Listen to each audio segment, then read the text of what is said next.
Hello everyone, welcome back. Welcome to the first one. See the first one, the largest island in the world. Yes, what is that island అండి? It is Greenland. Basically islands అన్నవి ఏంటి అని అంటే they differ from peninsula. Peninsula అంటే three sides water ఉంటుంది, one side land ఉంటుంది. But వేరేజ్ island అన్నది total four sides ఒక ఏరియా ఉంది అని అంటే దానికి చుట్టుపక్కల మొత్తం కూడా ఫోర్ సైడ్స్ అంతా వాటర్తో కవర్ అయ్యి ఉంటుంది. That is known as island. వరల్డ్లో వచ్చేసి దట్ ఈస్ గ్రీన్లాండ్. ఇది largest island in the world. It is located between Arctic and Antarctic ocean. And ఇంకో విషయం ఏంటి అని అంటే వరల్డ్లో ద లార్జెస్ట్ ఐలాండ్ కంట్రీ ఏంటి అని అంటే that is Indonesia. The largest island country in the world is Indonesia. దానితో పాటుగా లార్జెస్ట్ ఆర్చిపెలాగో కంట్రీ కూడా ఇండోనేషియానే. ఆర్చిపెలాగో అన్నది ఏంటి అని అంటే ఆర్చిపెలాగో is nothing but group of islands. కొన్ని గ్రూప్ ఆఫ్ ఐలాండ్స్ని కలిపేసి ఆర్చిపెలాగో అని అంటారు. అలాగా like that Indonesia is the largest island country as well as largest ఆర్చిపెలాగో country కూడా ఇండోనేషియానే. మీరు అడగొచ్చు ఆస్ట్రేలియా కూడా లార్జెస్ట్ ఐలాండ్ కంట్రీ అవ్వచ్చు కదా అని. ఎందుకనంటే ఆస్ట్రేలియాలో చాలా వరకు ఐలాండ్స్తోనే కవర్ అయ్యి ఉంది. కానీ ఆస్ట్రేలియా అన్నది కాంటినెంట్ లిస్ట్లోకి వస్తుంది కాబట్టి Australia is not considered as the island country. So it is not considered as country అయినప్పటికీ కూడా it is not considered as island country. Like that Indonesia వచ్చేసి both archipelago country as well as largest island country కూడా Indonesia. Whereas Indian ocean రీజియన్లో largest island వచ్చేసి ఏంటి అని అంటే it is Madagascar which is located in south Africa రీజియన్లో ఉన్నటువంటి Madagascar అన్నది ఇండియన్ ఓషన్ రీజియన్లో it is the largest island.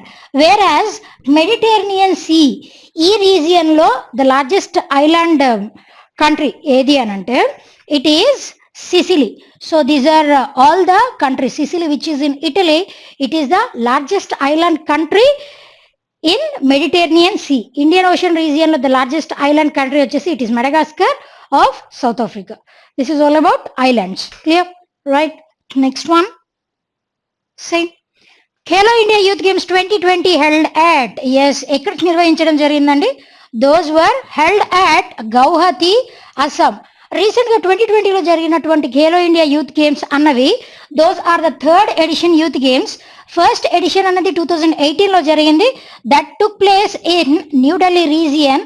And second Khelo India youth games వచ్చేసి 2019లో జరిగాయి.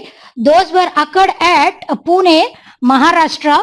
వేరాజ్ third Khelo India youth games those were held in 2020 in Guwahati, Assam. And basically for the year 2018 Khelo India Youth Games దీనిలో win అయినటువంటి state ఏది అని అంటే win అయినటువంటి state it is in top position it is Haryana. In the second place it is Maharashtra. దాని తర్వాత for the 2019 edition these two just have reversed అంతే, Maharashtra and in the second position it is Haryana.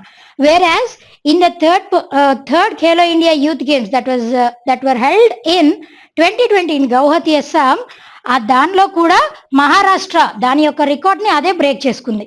Like 2019లో టోటల్గా 228 medals గెలుచుకుంటే 2020 వచ్చేసి టోటల్గా 256 మెడల్స్తో దాని record అది break చేసుకొని again it stood in the second position in the third edition of 2020 Khelo India Youth Games. These are the Khelo India Youth Games. ఈ Khelo India Youth Games లో basically under 17 and under 21 అంటే 17 years age ఉన్న వాళ్ళు 21 years age లోపు ఉన్న వాళ్ళు దీంట్లో participate చేయడం జరుగుతుంది. అండర్ 17 అండర్ 21 అని 2 కేటగిరీస్ ఉంటాయి. అండ్ స్టార్ట్ చేసినప్పుడు 2018లో 16 స్పోర్ట్స్ ఈవెంట్స్ ఉండేవి. దాని తర్వాత స్పోర్ట్ ఈవెంట్స్ పెంచుకుంటూ వెళ్ళారు. రీసెంట్గా 2020లో టోటల్గా 20 స్పోర్ట్ ఈవెంట్స్ని కండక్ట్ చేయడం జరిగింది. అండ్ నెక్స్ట్ జరగబోయేటువంటి ఫోర్త్ ఎడిషన్ అన్నది 2021లో that is going to be happen in హర్యానాలో జరగబోతున్నాయి నెక్స్ట్ 2021లో. దీంట్లో వచ్చేసి టోటల్గా 25 స్పోర్ట్స్ అన్నవి ఉంటాయి. 20 స్పోర్ట్స్తో పాటు అగైన్ ఎక్స్ట్రా యాడ్ చేసినవి 4 ఏంటి అని అంటే మార్షల్ ఆర్ట్స్. కేరళ, మహారాష్ట్ర, మధ్యప్రదేశ్ ఇట్లా చాలా స్టేట్స్, వేరే పంజాబ్, ఇట్లా 4 స్టేట్స్కి సంబంధించినటువంటి martial arts as well as దానితో పాటుగా యోగాసనాస్. ఇట్లా టోటల్గా 4 మార్షల్ ఆర్ట్స్ అండ్ యోగాసనాస్ ఈ 5 స్పోర్ట్స్ని కూడా ఇంక్లూడ్ చేయమని మన గవర్నమెంట్ ఆఫ్ ఇండియా యాక్సెప్ట్ చేయడం జరిగింది. విత్ దాట్ టోటల్గా 2021లో 25 స్పోర్ట్స్ ఉండబోతున్నాయి. Clear, right? Next one, see. Who among the following has been appointed as the CEO of Nokia? Yes, who is it andi? It is Pekka Lundmark. He has been appointed as the CEO of Nokia. Nokia anadi manandariki telusandi. It is a Finland based telecommunication and software making company, and not only that, mobile network company kuda, and mobiles manufacturing company kuda Nokia. We all know that. పెక్క లండ్మార్క్ కంటే ముందు ఇది వరకు it was Rajiv Suri. ఈయన పెక్క లండ్మార్క్ అనే ఆయన కూడా ఫిన్లాండ్కి సంబంధించినటువంటి వ్యక్తి. Rajeev Suri like he has served more than 2 decades, 25 years serve చేశారు. రీసెంట్గా ఆయన స్టెప్ డౌన్ అయిన కారణంగా పెక్క లండ్మార్క్ గారిని సిఇఓగా అపాయింట్ చేయడం జరిగింది Nokia. Clear, right? Next one, see. First communication satellite launched by India was, yes, what is that? And it is Apple. Apple stands for what ante? Ariane Passenger Payload Experiment. That is the first communication satellite. Idi normal satellite kadani, communication satellites lo this is the first satellite that was launched by India, and this was developed by Indian Space Research Organization. And మన ఇస్రో వాళ్ళు manufacture చేసి and Russia వాళ్ళు launch చేసినటువంటి first satellite ఏంటి అని అంటే it is Aryabhata. దీనిని మన ఇస్రో వాళ్ళే మ్యానుఫ్యాక్చర్ చేశారు, బిల్డ్ చేశారు. కాకపోతే రష్యా అక్కడ నుంచి దానిని లాంచ్ చేయడం జరిగింది. కమ్యూనికేషన్ శాటిలైట్స్లో this is the first satellite that was launched by India. Coming to the part of ISRO విషయానికి వస్తే it's headquarters are located at Bangalore, Karnataka, and for this, for Indian Space Research Organization, first chairman who got appointed for ISRO was, it is Vikram Sarabhai. He got appointed as the first chairman. Vikram Sarabhai garine manam father of Indian Space Research Project ani kuda antam, Vikram Sarabhai garini. And if you consider ఇప్పుడు రీసెంట్గా ISRO chairman ఎవరు అని అంటే he is doctor K Sivan గారు, and he is the 10th chairman of ISRO. And ఇప్పటి వరకు serve చేసినటువంటి 10th chairman of ISRO. ఇప్పటి వరకు సర్వ్ చేసినటువంటి చైర్మన్స్లో the longest served chairman of ISRO ఎవరు అని అంటే it was Satish Dhawan, who has served 12 years, almost 12 years దీనికి ఇస్రోకి చైర్మన్గా వర్క్ చేయడం జరిగింది. వేర్ యాజ్ అతి తక్కువ కాలం పనిచేసింది ఎవరు అని అంటే ఇట్ ఈజ్ శైలేష్ నాయక్ గారు. అతి తక్కువ కాలం పనిచేయడం జరిగింది. That is only for 12 days. 12 years వచ్చేసి లాంగెస్ట్ రన్లో 12 years చైర్మన్గా పనిచేసింది it is Satish Dhawan. Shortest రన్లో 12 days it is Shailesh Nayak. రీసెంట్గా డాక్టర్ కె శివన్ గారు he has been continuing as a chairman. ఇక్కడ కోఇన్సిడెన్స్ ఏంటి అని అంటే యాపిల్ అన్నటువంటి కమ్యూనికేషన్ శాటిలైట్ లాంచ్ చేసినప్పుడు 1981లో దీన్ని లాంచ్ చేయడం జరిగింది. దాని తర్వాత 1 year యానివర్సరీ సెలబ్రేషన్స్ అప్పుడు ఇందిరాగాంధీ గారు 1982లో యానివర్సరీ కంప్లీట్ అయినటువంటి 1 year యానివర్సరీ కంప్లీట్ అయినటువంటి సందర్భంగా దీనినే like it is considered as the don of the Indian scientific experiments అని ఆవిడ అనడం జరిగింది. కోఇన్సిడెన్స్ ఏంటి అని అంటే డాక్టర్ కె శివన్ గారు 1982లో జాయిన్ అవ్వడం జరిగింది. దీనితో పాటుగా లైక్ అప్పుడు దీనిని ఎస్ఎల్వి, ఈ యాపిల్ అన్నటువంటి కమ్యూనికేషన్ శాటిలైట్ ని స్పేస్ లాంచింగ్ వెహికల్ దీంతో శాటిలైట్ లాంచింగ్ వెహికల్ దాని ద్వారా దాన్ని లాంచ్ చేయడం జరిగింది. అండ్ ఇప్పుడు వచ్చినటువంటి అప్డేటెడ్ వర్షన్స్ ఏంటి అని అంటే those are PSLV and GSLV. Clear కదండి, right. Next one, see Jallianwala Bagh massacre took place on, yes ఎప్పుడు జరిగిందండి, it was on 13th April 1919 లో జరిగింది జలియన్వాలా బాగ్ మ్యాసకర్. అండ్ ఈ జలియన్వాలా బాగ్ మ్యాసకర్ వచ్చేసి ఎక్కడ జరిగింది అని అంటే it took place in Amritsar, Punjab. And ఈ డేట్ కి ఇంకొక ప్రామినెన్స్ కూడా ఉందండి, ఏంటి అని అంటే ఇది అమృత్సర్ లో జరిగింది కదా. ఈ జలియన్వాలా బాగ్ మ్యాసకర్ జరిగే రోజు 13th April ఇంకొక ఇంపార్టెన్స్ కూడా ఉంది, ఏంటి అని అంటే సిక్కులకి సంబంధించి ఇట్ వాజ్ బైసాఖీ డే, వాళ్ళ యొక్క రిలీజియస్ ఫెస్టివల్ బైసాఖీ డేని కూడా సెలబ్రేట్ చేసుకుంటూ ఉంటారు. అండ్ ఈ మ్యాసకర్ జరగడం వెనకాల కారణం ఏంటి అని అంటే దీని వెనకాల రౌలట్ యాక్ట్ యొక్క ఇన్ఫ్లుయెన్స్ చాలా ఉంది. రౌలట్ యాక్ట్ బేసిక్లీ ఏంటి అని అంటే ఈ రౌలట్ యాక్ట్ ప్రకారం ఎవరినైనా సరే బ్రిటిష్ ఆఫీసర్స్ ఏ ఇండియన్స్ నైనా సరే వితౌట్ ఎనీ అరెస్ట్ వారెంట్ వాళ్ళు ఎప్పుడైనా సరే అరెస్ట్ చేయొచ్చు. సో ఈ రౌలట్ యాక్ట్ ని వ్యతిరేకిస్తూ మన ఇండియన్స్ ప్రొటెస్ట్ చేయడం జరిగింది. అలా ఇండియన్స్ ప్రొటెస్ట్ చేస్తున్నప్పుడు సత్యపాల్ అండ్ సైఫుద్దీన్ కిచ్లు వీళ్ళు ఇద్దరు అవర్ ఫ్రీడమ్ ఫైటర్స్, ఈ ఇద్దరు ఫ్రీడమ్ ఫైటర్స్ ని వీళ్ళు లైక్ ఈ జలియన్వాలా బాగ్ మ్యాసకర్ లో అరెస్ట్ చేయడం జరుగుతుంది. దాని తర్వాత దీనికి ఇది one of the reasons. And other reasons is Rowlatt act, దీనికి వ్యతిరేకంగా ప్రొటెస్ట్ చేస్తూ ఉంటారు. అలా ప్రొటెస్ట్ చేస్తూ ఉన్నప్పుడు జనరల్ డయర్, ఆయన ఈ జనరల్ డయర్ ఏం చేస్తాడు అని అంటే he was the police officer, British police officer.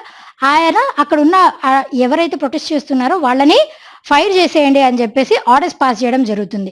So as a result దాని తర్వాత ఏం జరుగుతుంది అని అంటే అక్కడ చాలా మంది బయటికి వెళ్ళలేని పరిస్థితిలో ఉంటారు. అలాంటి పరిస్థితిలో చాలా మంది అక్కడికక్కడే, అక్కడ ఒక వెల్ కూడా ఉంటుంది, దానిలో కూడా దుమికి చాలా మంది చనిపోయిన వాళ్ళు ఉన్నారు.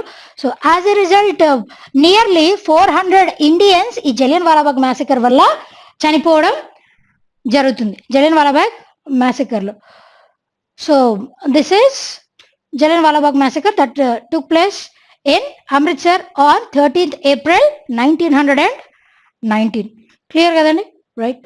Next one, see Viceroy at the time of Jallianwala Bagh massacre was, yes, who is it? And it is Lord Chelmsford. He was the Viceroy during the time of Jallianwala Bagh massacre. In 1919 లో జరిగినటువంటి Jallianwala Bagh massacre time period లో ఉన్నటువంటి viceroy it is lord Chelmsford. Governor general కి and viceroy కి governor general of India all these are the same. First initial గా British governor general అన్నారు, దాని తర్వాత వాళ్ళనే లైక్ ఆ డెసిగ్నేషన్ కొద్దిగా ఆ నేమింగ్ కన్వెన్షన్ మార్చి వైస్రాయ్ అని అన్నారు. దాని తర్వాత గవర్నర్ జనరల్ ఆఫ్ ఇండియా అని అన్నారు. అలా ఫస్ట్ వైస్రాయ్ అయినటువంటి పర్సన్, ఫస్ట్ బ్రిటిష్ వైస్రాయ్ ఎవరు అని అంటే ఇట్ వాజ్ లార్డ్ క్యానింగ్. ఈయన he got appointed in the year 1858 లో లార్డ్ క్యానింగ్ అపాయింట్ అయ్యారు. He was the first viceroy of the India that was ruled by British. Clear కదండి, right. Next one, see first Indian to get Nobel prize in economics. Yes, who is it and it is Amartya Sen. Amartya Sen నే he is familiarly known as father of Indian economy కూడా. Basically ఈ Nobel prizes అన్నవి కేవలం 6 fields of activities కి సంబంధించి మాత్రమే Nobel prize ఇవ్వడం జరుగుతుంది. Like physics, chemistry, economy as well as physiology, దానితో పాటు literature, peace and economy. Total గా ఇట్లా 6 ఫీల్డ్స్ ఆఫ్ యాక్టివిటీస్ కి సంబంధించి నోబెల్ ప్రైజ్ ఇవ్వడం జరుగుతుంది. అండ్ దానికి సంబంధించి మన first Indian to get Nobel prize in economy వచ్చేసి it is Amartya Sen, whereas first Indian to receive a Nobel Prize that was Rabindranath Tagore. Rabindranath Tagore గారికి లభించడం జరిగింది. He was the first Indian to receive Nobel Prize. Rabindranath Tagore కి ఏ కేటగిరీలో వచ్చింది అని అంటే it was for literature. And first Indian citizen to get Nobel prize peace లో వచ్చేసి it was mother Teresa who got Nobel prize, who was served as the first Indian citizen to receive Nobel Peace Prize. Mother తెరెసాకి peace కి సంబంధించి వచ్చింది. వేరాజ్ Rabindranath Tagore in the field of literature, and whereas in the field of physics it was Sir C.V. Raman గారికి physics లో లభించడం జరిగింది. And in the field of physiology or medicine, physiology కానీ medicine కానీ ఆ ఫీల్డ్లో ఎవరికి వచ్చింది అని అంటే, ఫిజియాలజీ ఆర్ మెడిసిన్ ఎవరికి వచ్చింది అని అంటే it was Hargobind Khorana. He got the Nobel prize. These are first of its kind, first Indians to receive the awards in several fields of activity. Clear కదండి. ఈ నోబెల్ ప్రైజెస్ ఎవరు ఇస్తారంటే స్వీడిష్ గవర్నమెంట్ ఇస్తుంది in the name of Alfred Nobel. మనందరికీ తెలిసిన విషయమే. He was the person who has invented dynamite, మనందరికీ తెలుసు. Clear, right? Next one, see colour of fertilizer revolution was. Yes, what is that colour అండి? It is grey revolution. అంటే మన ఇండియాలో like ఒక్కొక్క ఫీల్డ్ ఆఫ్ యాక్టివిటీకి సంబంధించి డిఫరెంట్ కలరైజ్డ్ రెవల్యూషన్స్ జరగడం జరిగింది. అండ్ దాంట్లో ఫర్టిలైజర్ రెవల్యూషన్ వచ్చేసి ఇట్ ఈస్ గ్రే రెవల్యూషన్. దానికంటే ముందు వచ్చిన రెవల్యూషన్ ఏంటి అని అంటే it was green revolution. Green revolution దేనికి సంబంధించి అని అంటే it was for food grains. ఈ ఫుడ్ గ్రెయిన్స్ లో కూడా especially high yielding variety of seeds, అది కూడా వీటిని కల్టివేట్ చేయడానికి high yielding variety of seeds ని యూజ్ చేసి ఎక్కువ ఉత్పత్తిని తీసుకొని రావాలి అన్న ఉద్దేశంతో ఈ ఫుడ్ గ్రెయిన్స్ లో రెవల్యూషన్ తీసుకుని రావడం జరిగింది. That is in the name of green revolution. In the same manner ఈ ఫుడ్ గ్రెయిన్స్ కి తోడ్పడినటువంటి గ్రీన్ రెవల్యూషన్ ఇది ఎట్లా పాసిబుల్ అవుతుంది అని అంటే high yielding variety of seeds, దానితో పాటుగా ఈ ఎక్కువ ఫర్టిలైజర్స్ వాడడం వల్ల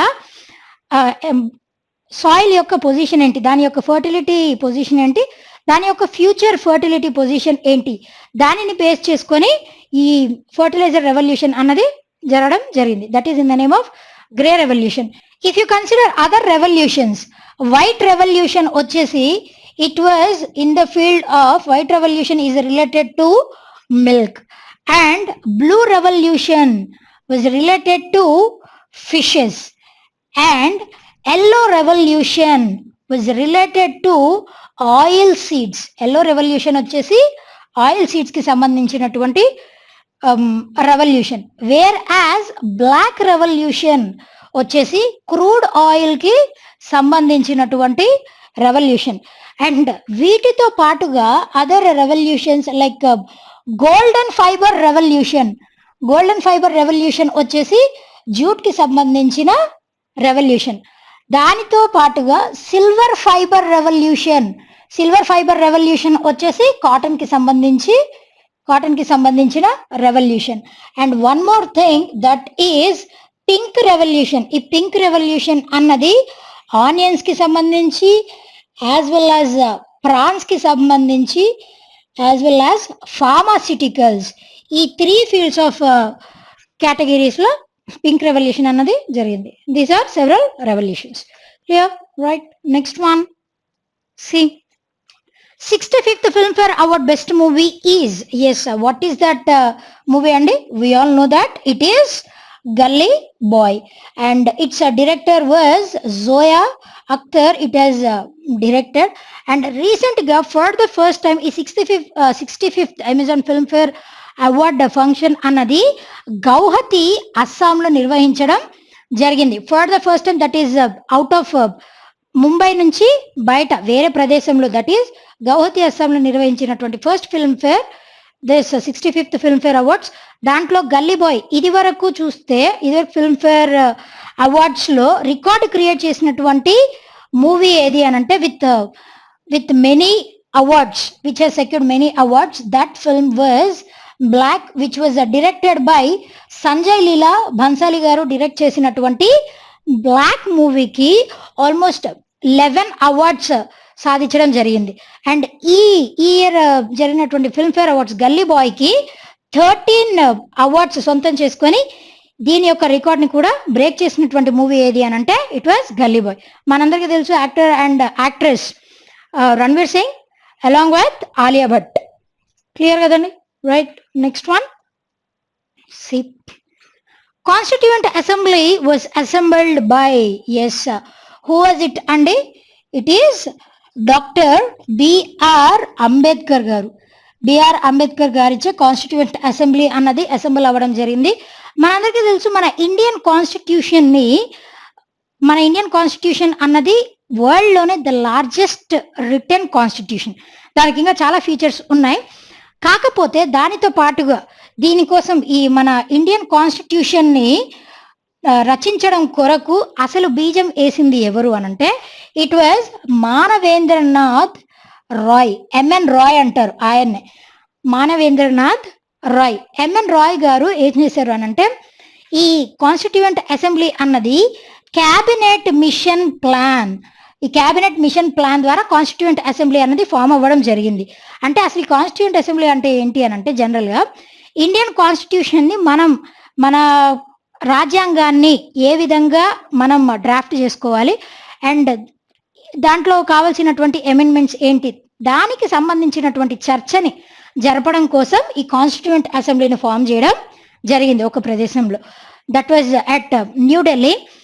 అండ్ మన ఇండియన్ కాన్స్టిట్యూయెంట్ అసెంబ్లీ ఫామ్ అవ్వడం it was formed under cabinet mission plan. ఈ క్యాబినెట్ మిషన్ ప్లాన్ అన్న ఐడియా ఎవరిది అని అంటే మానవేంద్రనాథ్ రాయ్ గారిది. దీంట్లో సెవరల్ కమిటీస్ ఉన్నాయండి. అండ్ ఆ అన్ని కమిటీస్లో బిఆర్ అంబేద్కర్ గారు డ్రాఫ్టింగ్ కమిటీకి హెడ్గా నిర్వహించేవారు. ఇంకా సెవరల్ అదర్ కమిటీస్ ఉన్నాయి, those are not important as of now.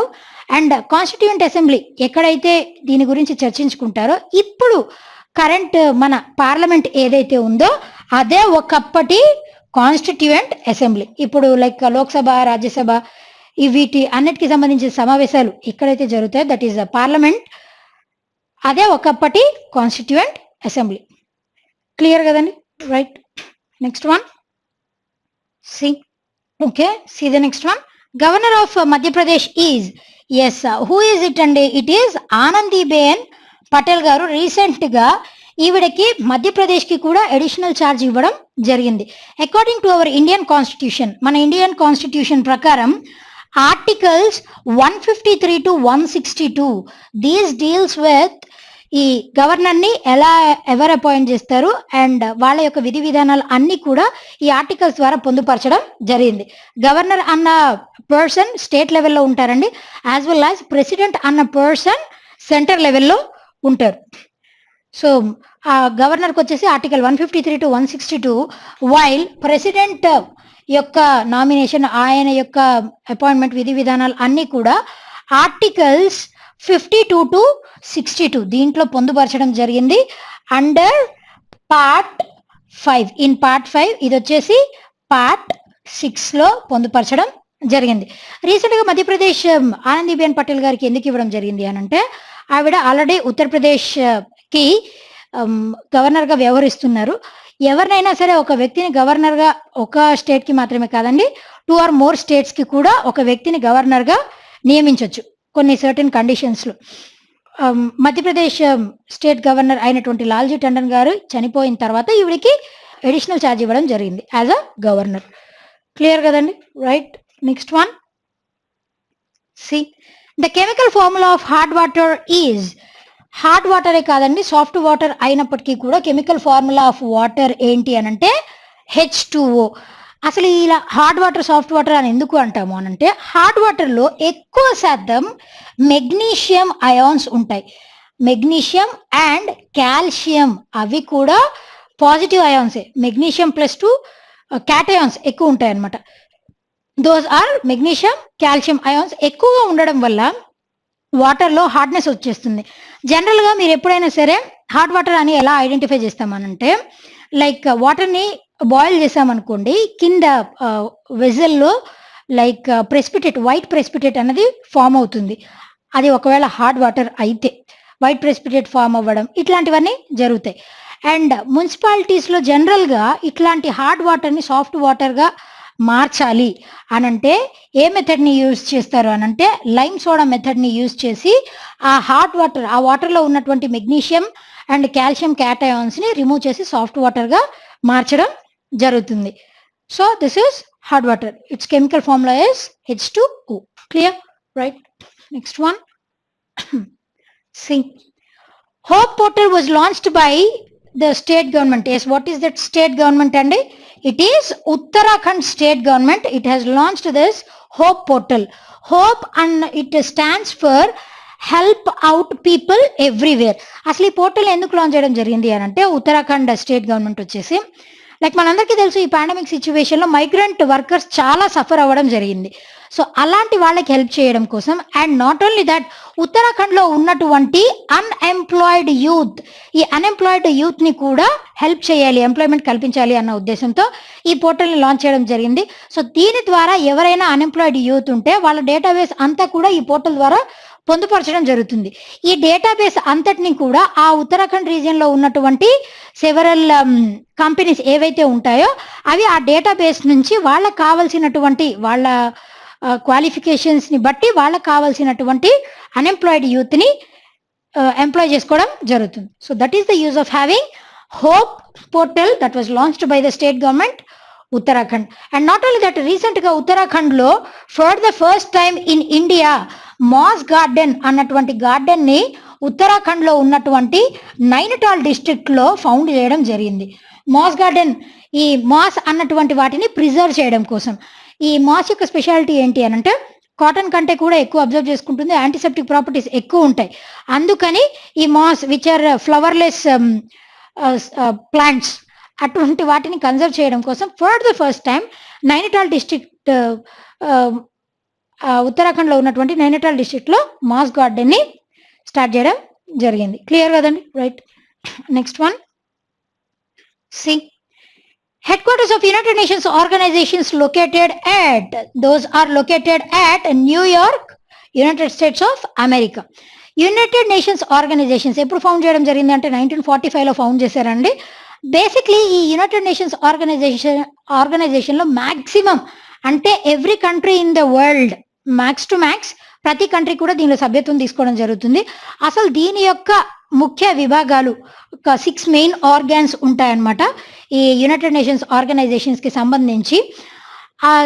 ఈ 6 విభాగాలు కాకుండా ఇంకా సెవరల్ ఇంటర్నేషనల్ దాని యొక్క సబ్సిడరీ ఆర్గనైజేషన్స్ కూడా ఉంటాయి.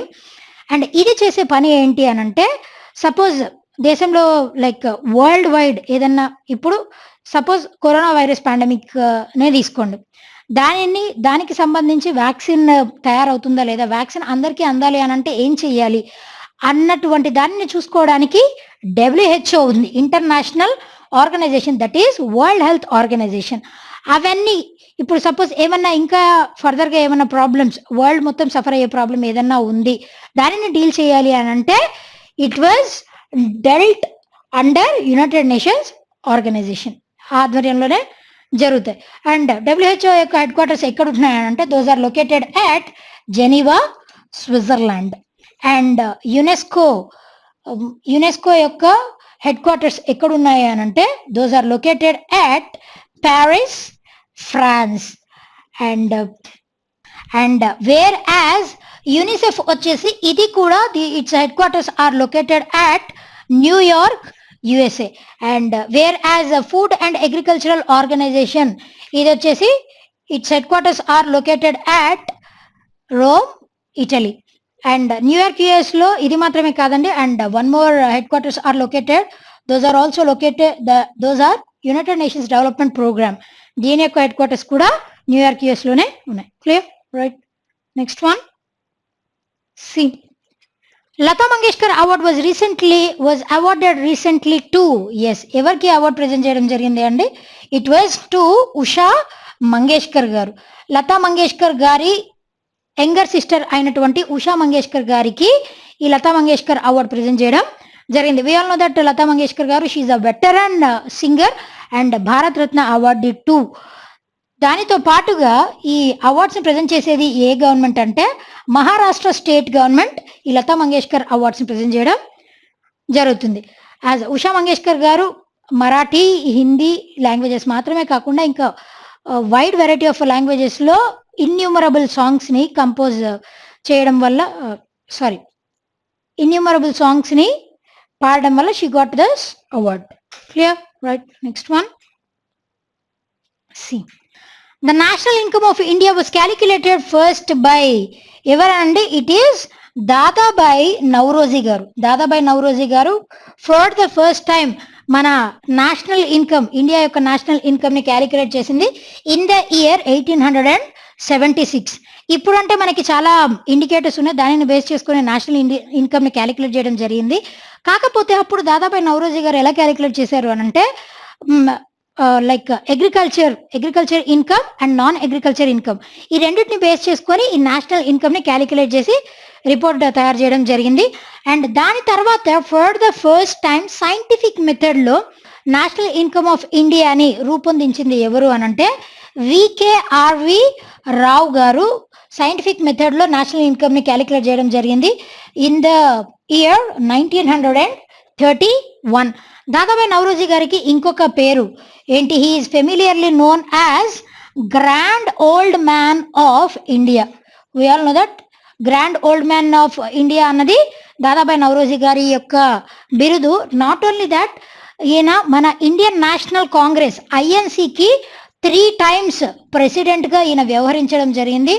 అండ్ బ్రిటిష్ క్యాబినెట్ లో ఫస్ట్ ఇండియన్ ఎంపీ అయినటువంటి వ్యక్తి కూడా దాదాబాయి నౌరోజీ గారు. ఐఎన్సి ఇండియన్ నేషనల్ కాంగ్రెస్ కి 3 times ప్రెసిడెంట్ అయిన వ్యక్తి కూడా దాదాబాయి నౌరోజీ గారు. అండ్ లైక్ బ్రిటిష్ క్యాబినెట్ లో ఫస్ట్ ఇండియన్ ఎంపీ అయినటువంటి వ్యక్తి కూడా దాదాబాయి నౌరోజీ గారు. క్లియర్ కదండి? Right. Next one, see the next one. Moplah revolt took place in the year. Yes, ఏ సంవత్సరంలో జరిగిందండి? That took place in the year 1921. ఎక్కడ జరిగింది అని అంటే కేరళలో జరిగింది. అసలు ఈ మోప్లా అన్నది ఏంటి? కేరళలో ఉన్నటువంటి మలబార్ రీజియన్ లో ఈ రివోల్ట్ జరిగింది. మలబార్ రీజియన్ లో జరిగింది కాబట్టి ఈ మోపిల్లా రివోల్ట్ కి ఇంకొక పేరు ఏంటి అని అంటే మలబార్ రెబిలియన్ అని కూడా ఈ మోపిల్లా రివోల్ట్ నే అంటారు. మోపిల్లాస్ అనేవాళ్ళు ఎవరు అనంటే ముస్లిం పెజెంట్స్, ఇండియన్ ముస్లిం పెజెంట్స్ ని మోపిల్లాస్ అంటారు. దీని వెనకాల ఇంకొక కారణం కూడా ఉంది. ఈ రివోల్ట్ చేయడం వెనకాల కారణం ఏంటి అనంటే లైక్ టర్కీలో ఉన్నటువంటి క్యాలిఫేట్ అన్న వాళ్ళు ఎవరు అనంటే లైక్ అప్పుడు ఇది వరకు రిలీజియస్ హెడ్స్ ఆ కంట్రీకి హెడ్స్ గా వ్యవహరించేవారు. ఆ క్యాలిఫేట్ అన్నటువంటి కాన్సెప్ట్ ని బ్రిటిషర్స్ తీసేసిన కారణంగా మన ఇండియాలో ఉన్నటువంటి ఇండియన్ ముస్లిమ్స్ దీనికి అగేన్స్ట్ గా మళ్ళీ దీనిని రెన్యూ చేయాలి, ఈ క్యాలిఫేట్ అన్నటువంటి పొజిషన్ ని మళ్ళీ రెన్యూ చేయాలి అన్న ఉద్దేశంతో ఖిలాఫత్ మూమెంట్ ని వీళ్ళు స్టార్ట్ చేయడం జరిగింది. ఈ ఖిలాఫత్ మూమెంట్ ఇది కూడా ఈ మోపిల్లా రివోల్ట్ అన్నది ఇట్ ఈస్ దీని యొక్క ఎక్స్టెండెడ్ వర్షన్. ఎలా మారిపోయింది అనంటే బేసిక్లీ మోపిల్లా రివోల్ట్ అన్నది దానికంటే ముందు కూడా చాలా ఫార్మర్స్ రివోల్ట్స్ జరిగాయి. కానీ ఈ మోపిల్లా రివోల్ట్ ఎలా మారింది అనంటే కమ్యూనిస్ట్ రివోల్ట్ గా కన్వర్ట్ అయిపోయింది. Because of this Khilafat movement వాళ్ళు చాలా పర్సనల్ గా తీసుకొని ఈ ల్యాండ్ లార్డ్స్ ఫార్మర్స్ మీద విధించేటువంటి ట్యాక్సులు అండ్ దానివల్ల వాళ్ళు చేసుకున్నటువంటి ఆత్మహత్యలు అవన్నీ వన్ ఆఫ్ ద రీజన్స్. అయితే ఇంకొక రీజన్ ఏంటి అనంటే that is Khilafat movement agitation. దానివల్ల కూడా ఈ మోపిల్లా రివోల్ట్ అన్నది కమ్యూనిస్ట్ వైలెన్స్ గా రూపుదిద్దుకోవడం జరిగింది. That was happened in Malabar region of Kerala in the year 1921. Clear? Right. Next one, C in which amendment fundamental duties were added. Yes, what is that amendment andi? It is 42nd amendment. ఈ 42nd amendment కే ఇంకొక పేరు ఏంటి అనంటే that was considered as the mini Indian constitution. దీనినే mini Indian constitution అని కూడా అంటారు. ఎందుకంటే చాలా వరకు మన ఇండియన్ కాన్స్టిట్యూషన్ లో వచ్చినటువంటి అమెండ్మెంట్స్ అన్ని కూడా మాక్సిమం 42nd amendment ద్వారానే రావడం జరిగింది. బేసిక్లీ ఈ ఫండమెంటల్ డ్యూటీస్ అన్నవేంటండి? అపార్ట్ ఫ్రమ్ ఫండమెంటల్ రైట్స్, అవి మనకి లభించాల్సినటువంటి హక్కులు ఫండమెంటల్ రైట్స్. ఫండమెంటల్ డ్యూటీస్ అన్నవి ఏంటి అని అంటే మనం నిర్వర్తించాల్సినటువంటి విధి విధానాలు. Those are fundamental duties.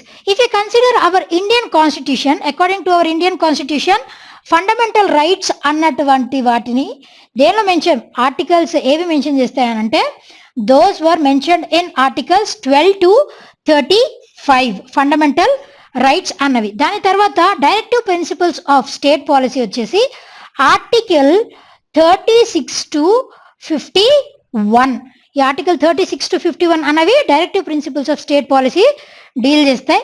And whereas fundamental duties వచ్చేసి article 51A. Article 51A caps ఏ రాస్తే దానిలో వచ్చినటువంటి అమెండ్మెంట్ అని అర్థం. అండ్ ఇట్లా స్మాల్ ఏ స్మాల్ బి ఇట్లా ఉంటాయి కదండి, వీటి అర్థం ఏంటి అని అంటే దాని కింద ఉన్నటువంటి సబ్ డివిజన్స్. క్యాప్స్ ఏ ఎప్పుడు ఉన్నా కూడా ఒక ఆర్టికల్ పక్కన దాని అర్థం ఏంటి అని అంటే it is amendment. Fundamental duties వచ్చేసి those comes under article 51A వచ్చేసి ఫండమెంటల్ డ్యూటీస్ గురించి డీల్ చేస్తాయి. అండ్ ఈ 42nd అమెండ్మెంట్ ద్వారా తీసుకొచ్చినటువంటి ఫండమెంటల్ అమెండ్మెంట్ డ్యూటీస్లో వచ్చినటువంటి అమెండ్మెంట్స్ ఏంటి అని అంటే లైక్ ఫండమెంటల్ డ్యూటీస్ టోటల్గా ఎన్నో మనందరికీ తెలుసు. Those are totally 11. Fundamental rights వచ్చేసి టోటలీ 6. అండ్ ఈ 42nd అమెండ్మెంట్ ద్వారా ఫండమెంటల్ రైట్స్లో రైట్ టు ప్రాపర్టీ అన్న దానిని తీసేయడం జరిగింది. దాన్ని లీగల్ రైట్గా చేశారు, కంప్లీట్గా తీసేయలేదు. బట్ ఫండమెంటల్ రైట్స్లో నుంచి దాన్ని తొలగించడం జరిగింది. అండ్ ఈ ఫండమెంటల్ 42nd అమెండ్మెంట్ ద్వారా 4 ఫండమెంటల్ డ్యూటీస్ని యాడ్ చేసి టోటల్గా 11 ఫండమెంటల్ డ్యూటీస్ చేయడం జరిగింది. That is the amendment.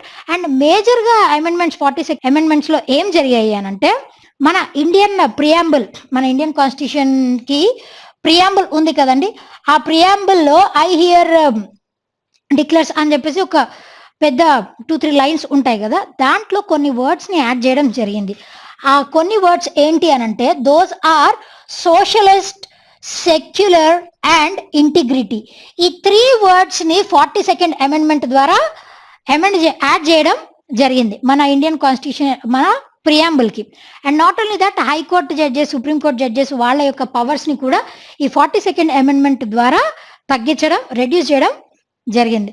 So this is the 42nd amendment. ఈ 42nd అమెండ్మెంట్స్లో కూడా ఏమన్నా ఎర్రర్స్ ఉంటే అలాంటి ఎర్రర్స్ అన్ని కూడా ఏ అమెండ్మెంట్ ద్వారా క్లియర్ చేశారు అని అంటే దట్ ఈస్ 44th అమెండ్మెంట్ ద్వారా దీనిలో జరిగినటువంటి ఎర్రర్స్ అన్నిటినీ 44th అమెండ్మెంట్లో క్లియర్ చేయడం జరిగింది. Clear, right?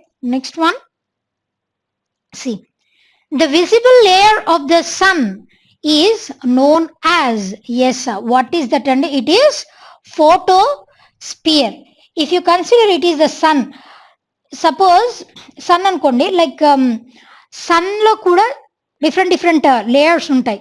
Inner most layer ఏంటి అని అంటే it is core, and middle layers ఉంటాయి. దాని తర్వాత 4 లేయర్స్ ఉంటాయి, ఇంకా ఇట్లా 4 లేయర్స్ ఉంటాయి. అవుటర్ మోస్ట్ లేయర్ వచ్చేసి కరోనా లేయర్. ఆ కరోనా లేయర్తో పాటుగా ఈ ఫోటోస్పియర్ అన్నది ఉంటుంది. ఈ ఫోటోస్పియర్తో పాటు కరోనా ఇట్లా ఇంకా మిగతా 2 లేయర్స్ ఏవైతే ఉన్నాయో ఆ 3 లేయర్స్లో కూడా మనం ఆ 3 లేయర్స్లో చూడలేమన్నమాట. We can't see those layers with naked eye, కానీ ఈ ఫోటోస్పియర్ని మాత్రం మన నేకెడ్ ఐతో చూడగలం. యాజ్ ఈ లేయర్స్లో ఇంకా డీప్గా వెళ్లే కొద్దీ లోపలికి, అంటే కోర్ దగ్గరికి వెళ్లే కొద్దీ సన్ యొక్క టెంపరేచర్ కూడా పెరిగిపోవడం జరుగుతుంది.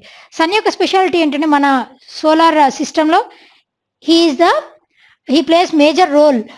అండ్ ఈయనకున్నటువంటి స్పెషాలిటీ ఏంటి అని అంటే మనకున్నటువంటి అన్ని గ్రహాల్లో సన్ అనేటువంటి వాడు he is not a planet, he is a star.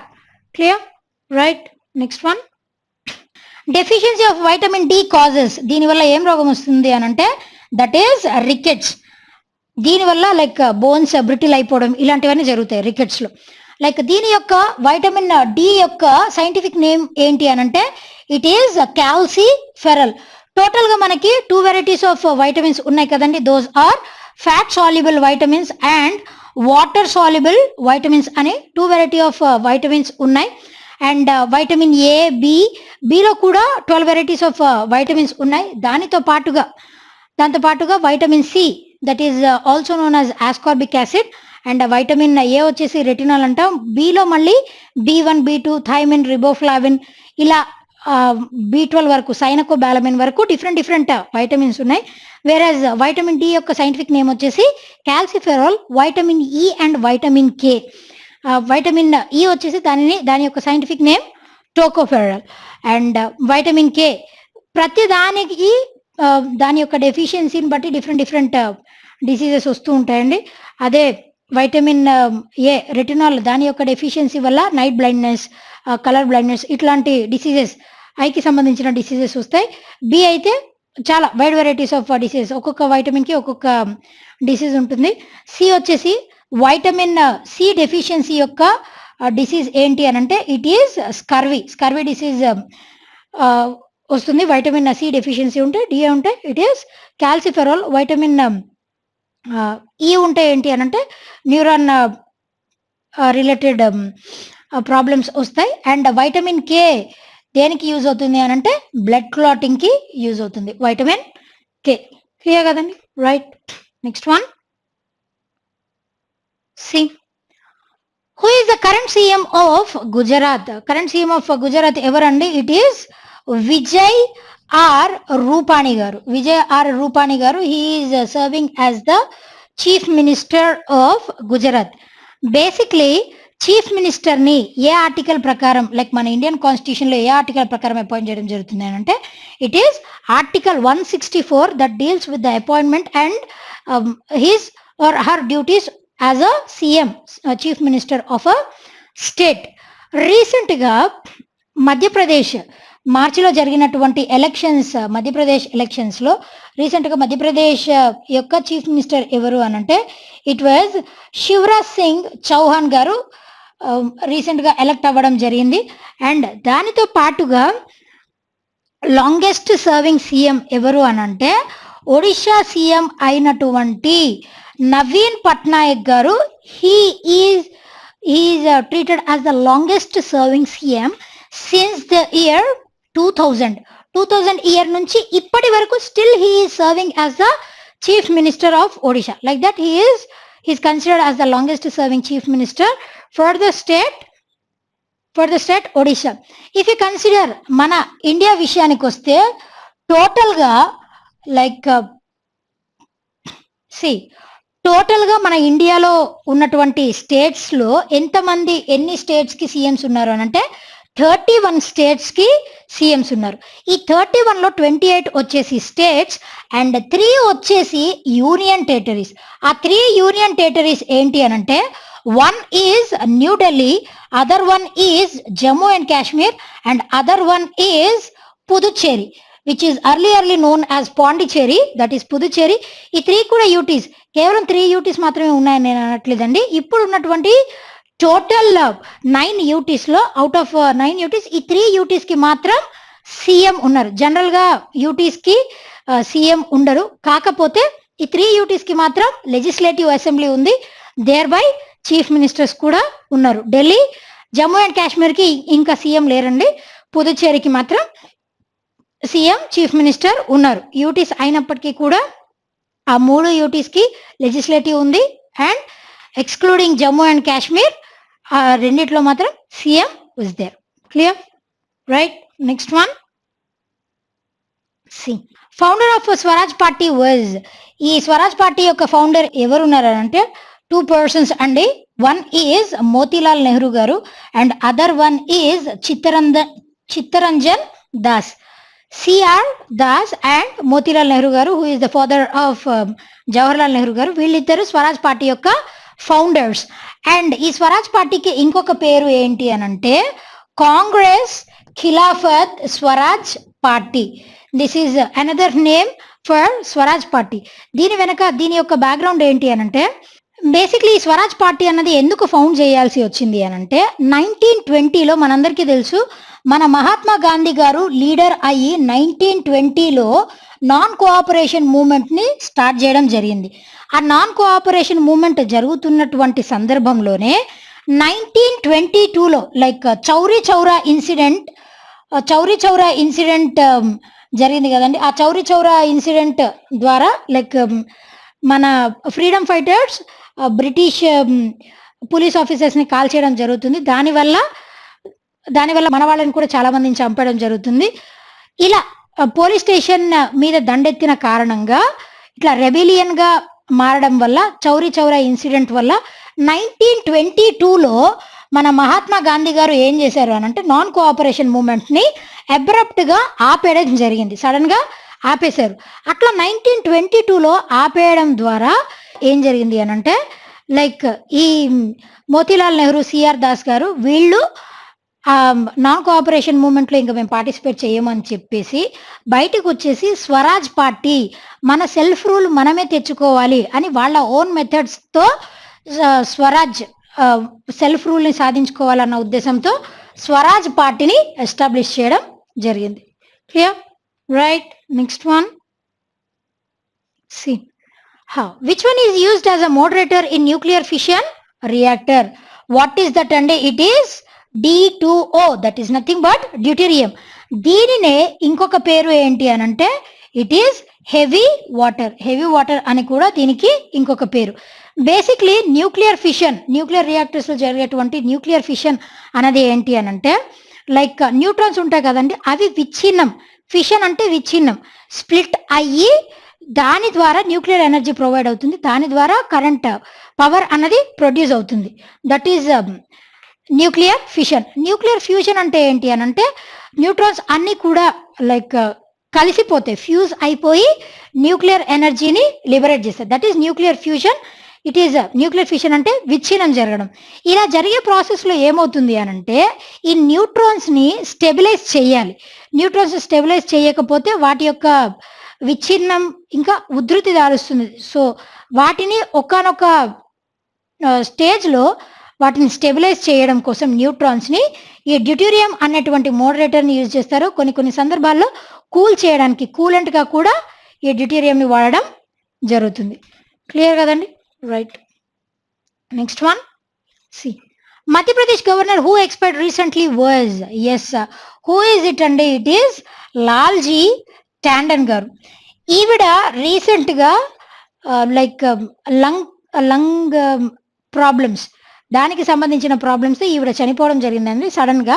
So as a result of that Madhya Pradesh గవర్నర్గా ఎవరు అపాయింట్ అయ్యారు అని అంటే ఇట్ వాజ్ ఆనందీబెన్ పటేల్ గారు, who is already serving as the governor of Uttar Pradesh. She got appointed, she was given additional charge as the governor of Madhya Pradesh state government. Clear కదండి? Right. Next one. See battle of Plassey took place in, battle of Plassey ఎప్పుడు జరిగిందండి? It was happened on 23rd June 1757. Battle of Plassey అన్నది 23rd June 1757 జరిగిందండి. Basically ఈ battle of Plassey అన్నది ఎవరెవరికి మధ్య జరిగింది అని అంటే that was between Siraj-ud-Daulah who was serving as the Nawab of Bengal versus Britishers. అప్పట్లో ఉన్నటువంటి వైస్రాయ్ ఎవరు అని అంటే ఇట్ వాజ్ రాబర్ట్ క్లైవ్. వీళ్ళిద్దరికి మధ్య జరిగినటువంటి యుద్ధంలో చెప్పాలి అని అంటే it was one by Britishers only. అలాగా బెంగాల్ వాళ్ళ అధీనంలోకి వెళ్ళిపోయింది స్లోగా బెంగాల్. దాని తర్వాత అవధ్ వన్ బై వన్ అలా వెళ్ళిపోతూ మనల్ని రూల్ చేయడం స్టార్ట్ చేశారు.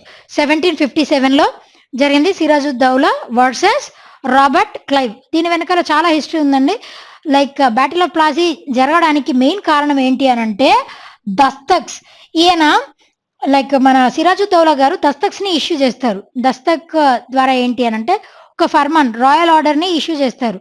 దాని ద్వారా ఈ బ్రిటిషర్స్ ఎవరైనా కూడా బెంగాల్ రీజియన్లో ఎటువంటి ట్యాక్సెస్ పే చేయకుండా వాళ్ళు ట్రేడ్ని జరుపుకోవచ్చు.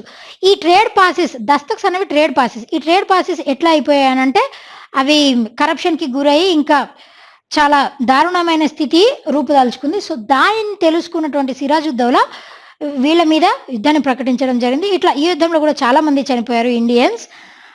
దీనికి సంబంధించి బ్లాక్ హోల్ ట్రాజెడీ కూడా ఉంది. That is not needed. And if you consider other major battles that were happened in the case of our India was Battle of Buxar. Battle of Buxar kuda it is one of the considered as one of the most important battles that took place in our modern history, and that is the Battle of Buxar in the year that took place in the year 1764. ఈ battle of Buxar అన్నది ఎవరెవరికి మధ్య జరిగింది అని అంటే this battle of Buxar happened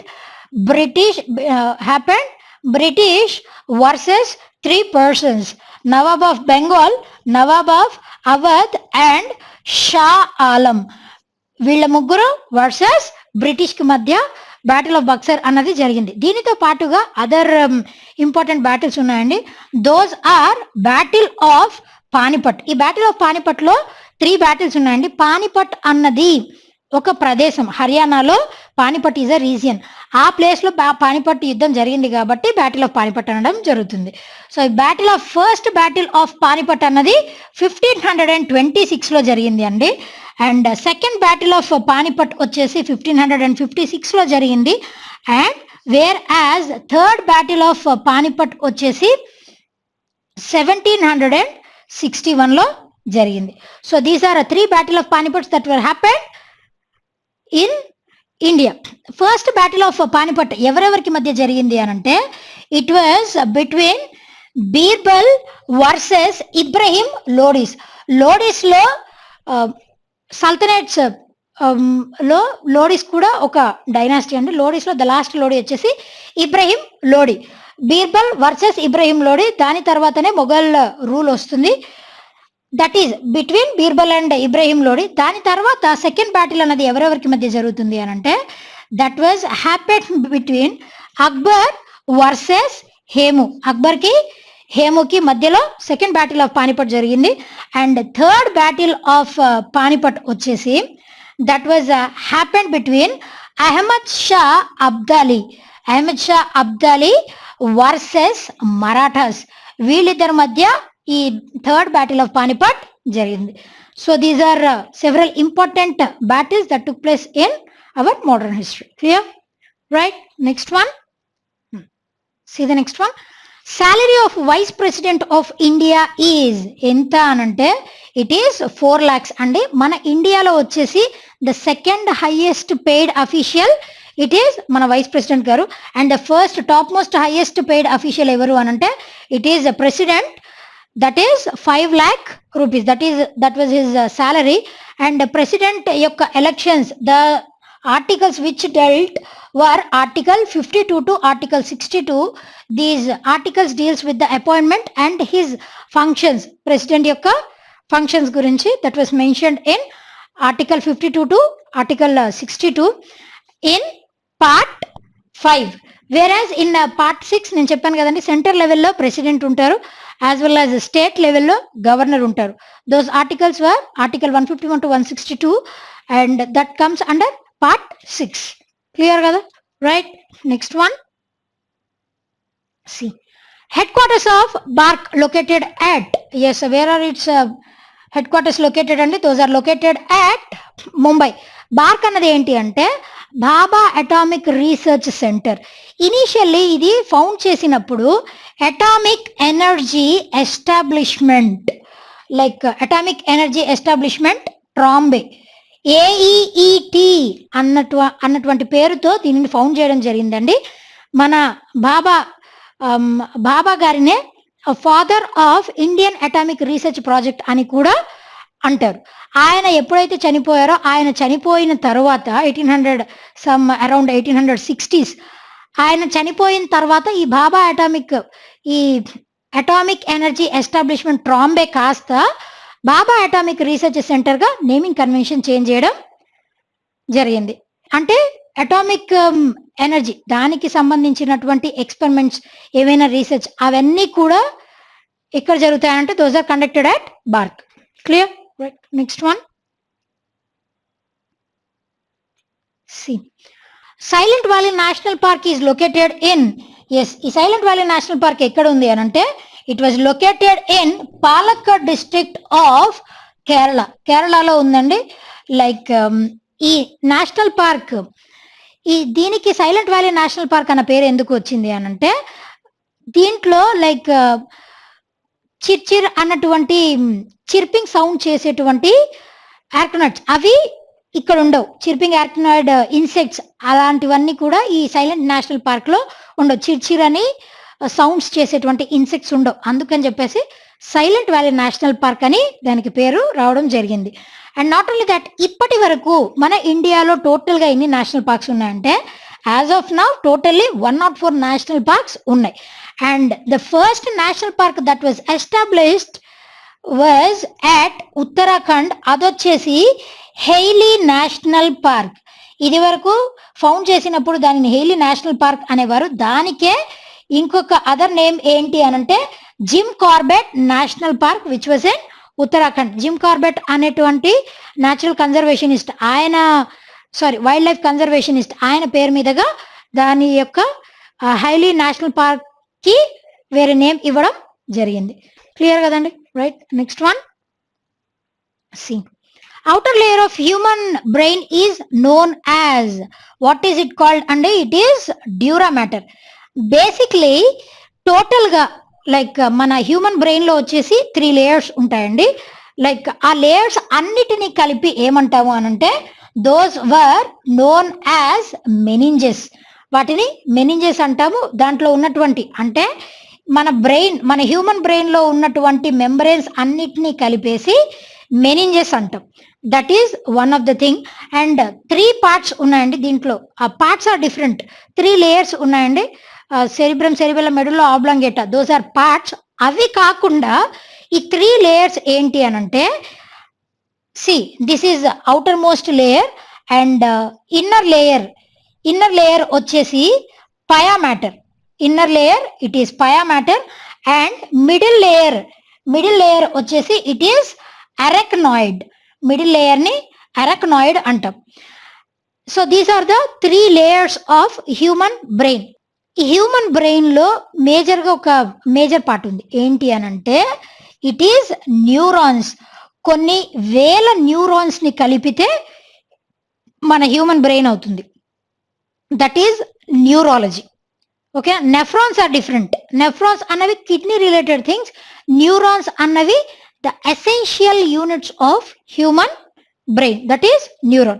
Clear kadandi? Right. Next one, see CEO, Chief Executive Officer of Paytm is, it is Vijay Shekhar Sharma.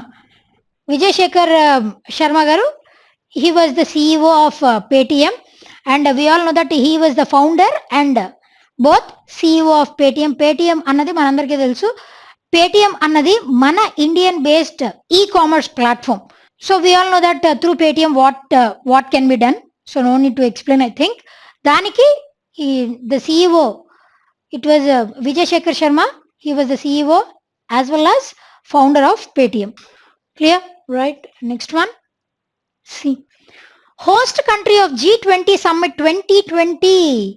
Yes, what is that country అంటే it is Saudi Arabia.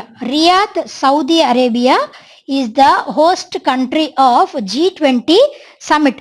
మనందరికీ తెలుసు, ఇది వరకు నేను already చెప్పాను, like G20 అంటే group of 20 countries. ఈ G20లో India is a member. కాకపోతే ఇది వరకు G8 ఉండేది. ఆ G8లో నుంచి లైక్ రష్యా ఎప్పుడైతే బయటికి వెళ్ళిపోయిందో 2014లో, అది కాస్త G8 కాస్త G7 గా కన్వర్ట్ అయిపోయింది. ఈ G7లో ఇండియా అన్నది మెంబర్ కాదు. కేవలం G20లో మాత్రమే ఇండియా ఈజ్ అ మెంబర్. G5లో కూడా ఇండియా మెంబర్ కాదు. Do remember. And G20 summit ఈ ఇయర్ 2020లో వచ్చేసి ఈ సమ్మిట్ వర్చువల్ గా జరిగిందండి బికాస్ ఆఫ్ కోవిడ్ పాండమిక్, మనందరికీ తెలుసు. అండ్ 2019లో ఈ G20 సమ్మిట్ ఎక్కడ కండక్ట్ చేయడం జరిగింది అని అంటే ఇట్ వాజ్ ఒసాకా, జపాన్ లో ఉన్నటువంటి ఒసాకా హోస్ట్ చేయడం జరిగింది ఈ G20 సమ్మిట్. నెక్స్ట్ 2021లో ఎక్కడ జరగబోతుంది అని అంటే it was going to be in Italy. 2022 వచ్చేసి it is going to be in Indonesia. And 2023 వచ్చేసి మన India is going to host G20 summit. Clear? Right. Next one, see who discovered the atomic nucleus. Yes, who is it andi? It is Ernest Rutherford garu ఈ atomic nucleus ని discover చేయడం జరిగింది. General గా అణువు, atom అంటే ఒక అణువు కదండి, అవి కొన్ని ఆటమ్స్ కలిస్తే ఒక మాలిక్యూల్ గా ఫామ్ అవుతుంది, పరమాణువు. సో ఈ ఆటమ్ లో like proton, electron and neutron, ఈ 3 కూడా ఉంటాయి. ఈ ప్రోటాన్ అన్న దానిని కూడా కనుగొని నేమ్ ఇచ్చింది ఇట్ ఈస్ రూదర్ఫర్డ్ గారే. ప్రోటాన్ అన్నది positively charged particle, whereas electron వచ్చేసి నెగటివ్లీ చార్జ్డ్ పార్టికల్. న్యూట్రాన్ వచ్చేసి దీని యొక్క చార్జ్ వచ్చేసి it is neutral. Whereas proton discover చేసింది కూడా ద సేమ్ పర్సన్. ఎలక్ట్రాన్ ని డిస్కవర్ చేసింది ఎవరు అని అంటే it is JJ Thomson. JJ Thomson గారు ఎలక్ట్రాన్ ని డిస్కవర్ చేశారు.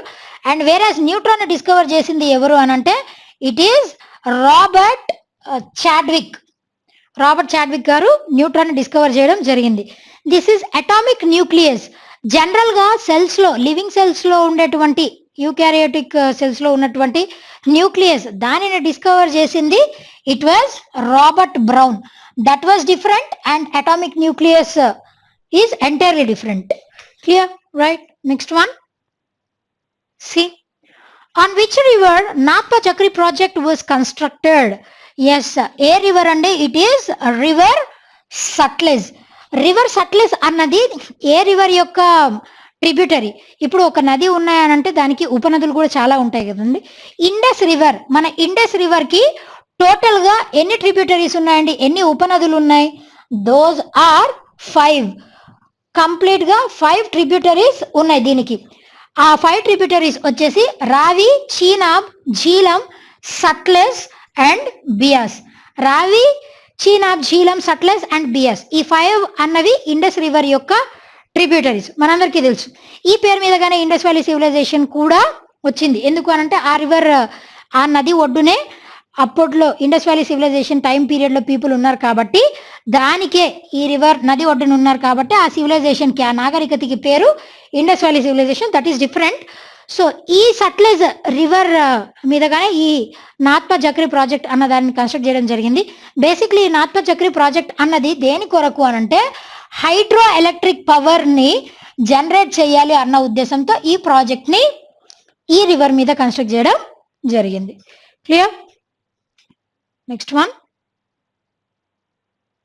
see the last one for today. Cosmology is the study of, yes, cosmology అన్నది దేని గురించిన స్టడీ అండి? It is the study of outer space.